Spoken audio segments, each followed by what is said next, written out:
Hi guys, welcome back to the channel. Thanks for joining me today for another video.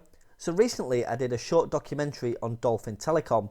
This was a short-lived radio and cellular network from the late 1990s, and since then I've received quite a bit of information on the back of that video, as well as being sent some really cool things by people involved. So I thought I'd do a quick follow-up video on Dolphin and share with you some more information that wasn't in the original documentary, and also show you the items that were very kindly sent in.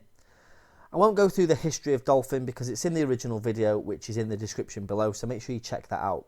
So firstly, Duncan, GM4PVQ, emailed me some photos of an old Dolphin site up in Scotland, just north of Stonehaven.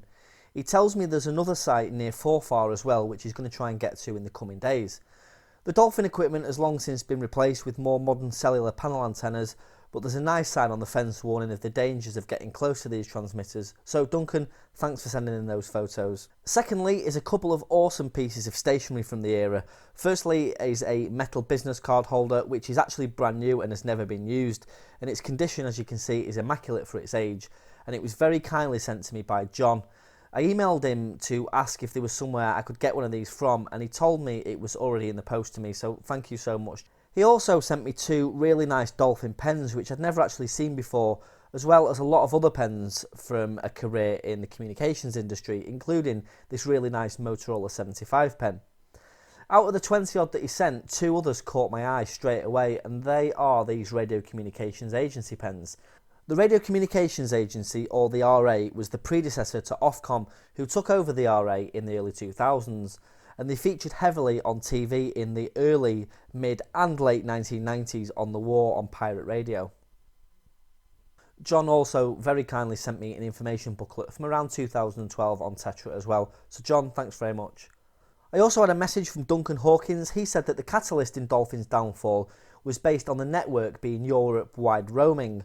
A large part of its customer base were European-wide transport companies. The idea being that it was to be seamless between mainland Europe and the UK. Coverage was based both on cities and trunk roads, and on the magic day when Europe-wide roaming was switched on, the UK drivers wondered why, when they drove out of Calais, the system conked out.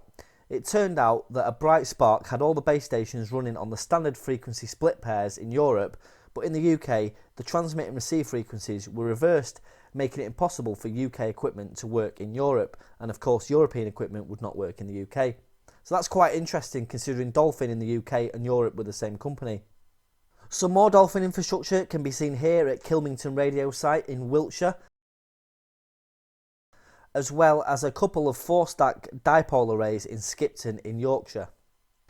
I was also sent a couple of other photos of Dolphin infrastructure from Abington in Scotland, which shows a large equipment cabinet which still has the cut feeder sticking out, as well as an old sign up at Blackhill transmitting station in Kirkashotts.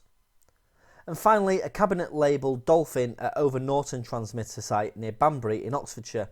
The picture isn't clear enough, but the signage is still in place and the cut feeders are still sticking out of the transmitter site building. And then finally, not Dolphin related, but Alan very kindly got in touch to tell me that he'd sent me this rabbit pen. This is something really nice that I added to my rabbit collection, so Alan, I really appreciate it. That'll be cherished along with everything else as part of the rabbit collection there. It's a really nice metal bodied pen from the early 1990s, which Alan very kindly sent to me, so I really appreciate that. It's an absolute beauty. So I hope you enjoyed this follow-up on Dolphin Telecom. I always welcome more information and pictures, so feel free to comment on this video or with any stories or memories that you may have, or email me at ringwaymanchester@mail.com. It's really nice to be able to collate this information and this history in these videos for anyone wanting to learn about these interesting and defunct forms of communication. So I'll wrap this one up for today, guys. Hope you enjoyed it. Just a short one. If you did, give me a thumbs up. If you have any comments, suggestions or questions, drop them in the box below and I'll get back to you. And all that's left to say is 7-3. We'll catch you in the next one. Cheers.